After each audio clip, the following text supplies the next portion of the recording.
मुंबई विद्यापीठासाठी 31 जुलै ही तारीख अत्यंत महत्त्वाची ठरली। पदवी परीक्षांचे निकाल जाहीर करण्यासाठी खुद्द कुलपतींना यंदा दखल घ्यावी लागली आणि 31 जुलैची डेडलाईन कुलगुरू डॉक्टर संजय देशमुख यांना देण्यात आली। पण कुलपतींच्या परीक्षेत मुंबई विद्यापीठ नापास ठरलंय। विद्यार्थी नव्हे तर यंदा विद्यापीठच ठरलं नापास। 31 जुलैची डेडलाईन पाळणं विद्यापीठाला अशक्य। कुलपती विद्यासागर राव काय निर्णय घेणार? मुंबई विद्यापीठाच्या पदवी परीक्षांचे निकाल ऑनलाईन असेसमेंटच्या माध्यमातून करायचा निर्णय कुलगुरू डॉक्टर संजय देशमुख यांनी घेतला। मात्र यासाठी तांत्रिक यंत्रणा वेळेवर उपलब्ध करून दिली गेली नाही आणि लाखो उत्तरपत्रिकांचा ढीग परीक्षा विभागात धूळ खात पडला। तरीही मुंबई विद्यापीठानं ऑनलाईन असेसमेंटचा निर्णय बदलला नाही। या हट्टामुळे अखेर जे घडायचं ते घडलंच। पदवी परीक्षा पार पडून 2.5 महिने उलटले तरी विद्यार्थ्यांचे निकाल लागलेच नाही। कुलपती सी विद्यासागर राव यांनी या सगळ्याची गंभीर दखल घेत निकाल जाहीर करण्यासाठी 31 जुलैची डेडलाईन दिली। त्यासाठी विद्यापीठानं 740 महाविद्यालयांच्या सर्व प्राध्यापकांना तब्बल सलग 6 तास उत्तरपत्रिका तपासायचे आदेश दिले।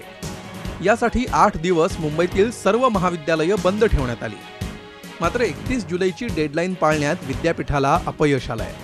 5 ऑगस्ट पर्यंत सर्व निकाल जाहीर करू असा दावा विद्यापीठाकडून करण्यात येतोय। अजून जे उरलेले रिझल्ट आहेत तर ते सुद्धा 2-3 दिवसात लागतील।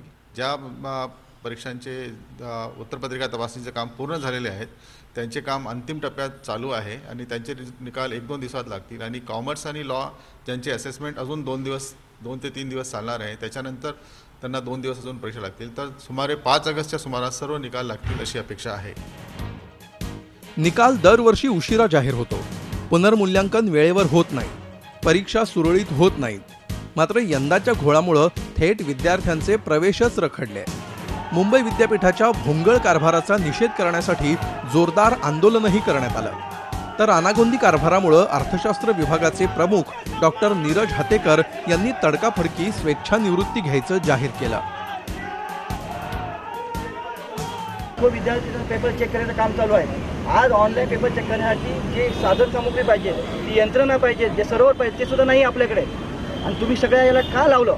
आणि मेरिट ट्रॅक कंपनी एका कंपनीला काम करते हा आमचा आरोप आहे, म्हणून कुलगुरूंनी राजीनामा दिला पाहिजे। आमच्याकडून चुका होणार नाही ते आम्ही नेहमी आमचा हे असतो की आम्ही चुका करत नाही, आम्ही करणार नाही।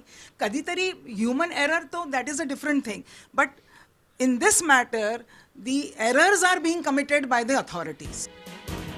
पदवी परीक्षांच्या या प्रलंबित निकालामुळे मुंबई विद्यापीठाची प्रतिमा प्रचंड खालावली आहे। यामुळे सर्व प्रकरणानंतर कुलपती विद्यासागर राव कुलगुरूंबाबत काय निर्णय घेतात हे पाहावं लागणार आहे।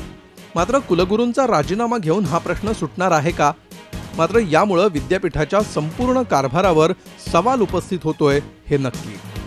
दीपाली जगताप पाटीलसह bureau report, Zee media, Mumbai. या संदर्भात आपण अधिक माहिती घेऊया आमच्या प्रतिनिधी दीपाली जगताप पाटील यांच्याकडून। दीपाली, 31 जुलैची आजची डेडलाईन तर टळलेली आहे। राज्यपालांनी 31 जुलैपर्यंत निकाल लावण्याचे आदेश दिले होते, ते आता टळलेले आहेत। 5 ऑगस्टला निकाल लागणार आहेत असं मुंबई विद्यापीठाकडून सांगितलं जात आहे। 5 ऑगस्टला खरोखरच निकाल लागतील का? आणि मुळात ही आजची डेडलाईन टळल्यामुळे संबंधितांवर कारवाई होणार आहे का? हेमाली, कालपर्यंत जवळपास 153 निकाल जे आहेत ते जाहीर झालेले आहेत आणि आजच्या पूर्ण दिवसभरात 100 शाखांचे वेगवेगळ्या विषयांचे आणखी 100 निकाल जाहीर होण्याची शक्यता विद्यापीठ वर्तवत आहे। मात्र आणखी 200 निकाल प्रलंबित राहणार आहेत, ते येत्या 5 दिवसात पूर्ण होतील असा दावा मुंबई विद्यापीठाच्या अधिकाऱ्यांनी केलेला आहे। मात्र प्रत्यक्षात जर आपण पाहिलं तर उद्यापासून कॉलेजेस देखील सुरू होत आहेत, कारण गेले 8 दिवस झालं महाविद्यालय बंद ठेवण्याचा निर्णय कुलगुरूंनी घेतला, कारण असेसमेंटचं काम जे आहे ते प्राध्यापकांना अधिक वेगाने करता येईल। पण उद्यापासून पुन्हा महाविद्यालय सुरू होणार आहे, त्यामुळे प्राध्यापकांना तितकासा वेळ देता येईल का हा प्रश्न आहे। कारण 1 ते 1:30 वाजेपर्यंत तर लेक्चर्स प्राध्यापकांना घ्यावे लागतात आणि त्यानंतर प्राध्यापकांना हे ऑनलाईन असेसमेंटचं काम करावं लागतं। त्यामुळे कुठेतरी जरी 5 ऑगस्ट विद्यापीठ म्हणत असलं तरी त्यात देखील संभ्रम आहे आणि प्रत्यक्षात 5 ऑगस्टला निकाल जाहीर होईल याची काहीच शाश्वती नाहीये।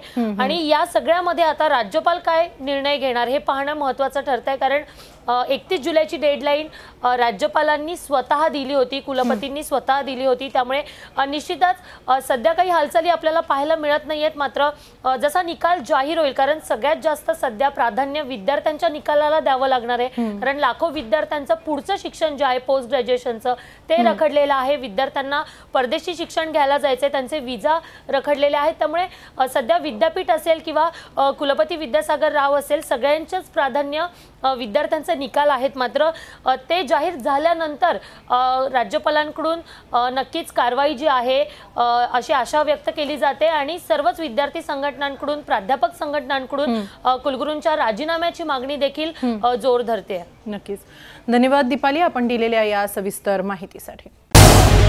झी 24 तास रहा एक पाऊल पुढे।